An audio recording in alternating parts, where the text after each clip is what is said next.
To Mohammed the last, Assalamu alaikum. Again, this particular presentation is titled Achieving Business Success Through Collective Partnerships. Achieving Business Success Through Collective Partnerships. And let me begin by defining what collective is. The term collective is an adjective. And here are some of the meanings. Done by people acting as a group. Done by people acting as a group. Characteristics of individuals acting in cooperation with each other. Of, relating to, or being in a group of individuals. Now those are just some of the definitions of collective. Now partnership. Partnership is a noun. Here are some of the definitions of partnership. A legal relation existing between two or more persons, contractually associated as joint principles in the business. Here's the second definition. A relationship resembling a legal partnership and usually involving close cooperation between parties having specified and joint rights and responsibilities. And I want to make sure that you understand that it's joint rights and responsibilities. Okay, so is there value in joining or creating a collective business partnership? Can your business achieve a higher level of success by joining a partnership or network with other businesses? Those are just two rhetorical questions. From my perspective, I believe it can, based on the particular partnership you join. So let's examine the issue in the context of today's business environment. Are there examples of such partnerships, networks, or associations in the broad business community? The answer is yes, there are. Let me highlight just a couple. Chamber of Commerce. A Chamber of Commerce is a form of business network whose goal is to further the interests of business. They exist at the local, state, and national levels. One association I recently saw in Chicago, which is where I'm from, is called the Beverly Merchants Association. Now it's located on 95th Street in Chicago, and it runs from Ashland Avenue to Western Avenue. And their focus is they're retailers working to promote the area where they do business in and the other businesses in that area. So that's one example of an association, as it is with the Chambers of Commerce. So now, are there examples of such partnerships or networks or associations in our community? Well, yes, there is.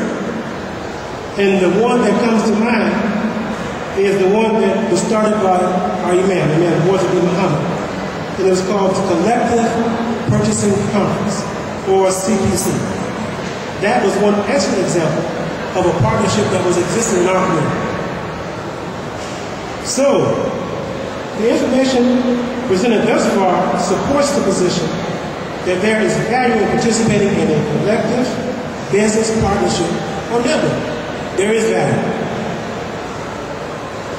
So, what type of collective business partnership should you seek to join or start?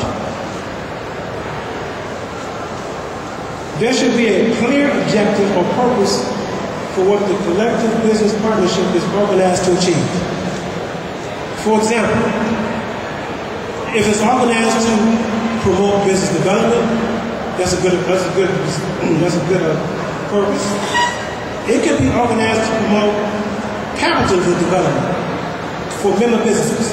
And what do I mean by capital development? Capital, in this case, is money.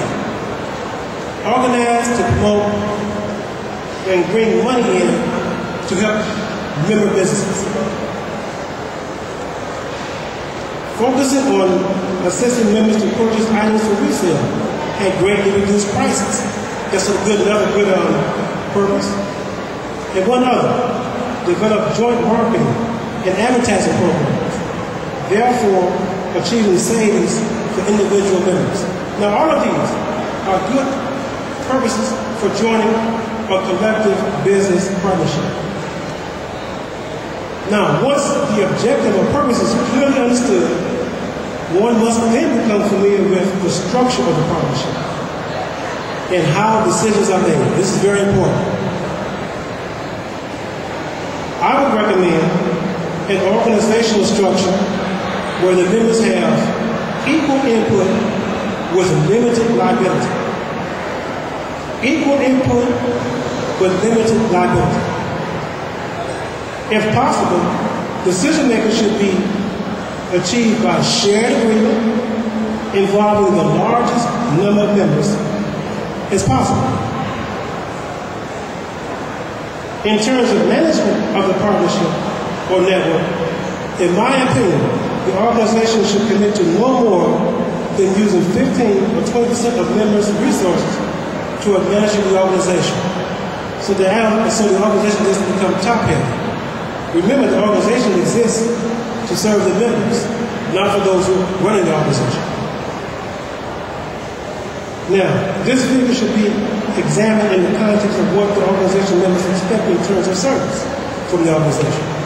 So if you're going to exceed that 15%, it should be agreed upon by the members of the organization that you need to exceed that. Effective management of a collective business partnership or network is greatly impacted by the level of communication within the organization. Communications is key and very important. Every effort should be made to keep the membership updated on issues, concerns, and actions, because the organization exists for the members. Communication tools available today are varied, including newsletters, conference calls.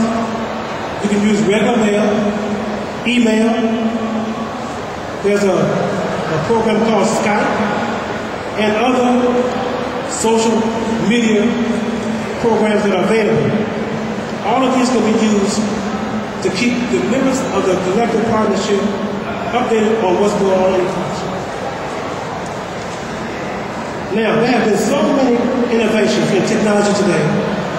Applying some of these innovations can significantly improve the operation of a collective business partnership or network. Now, I've already talked about a few in terms of communications. Now, let me add a few more. Here are some additional items that may be helpful. Creating an interactive website. An interactive website that will be for members only. This would be excellent for keeping members involved and helping facilitate the collective partnership. Creating a Facebook page. You can create a Facebook page that will promote marketing, and you can also have what they call free messaging. And then I would also encourage an e-commerce website. Just a break.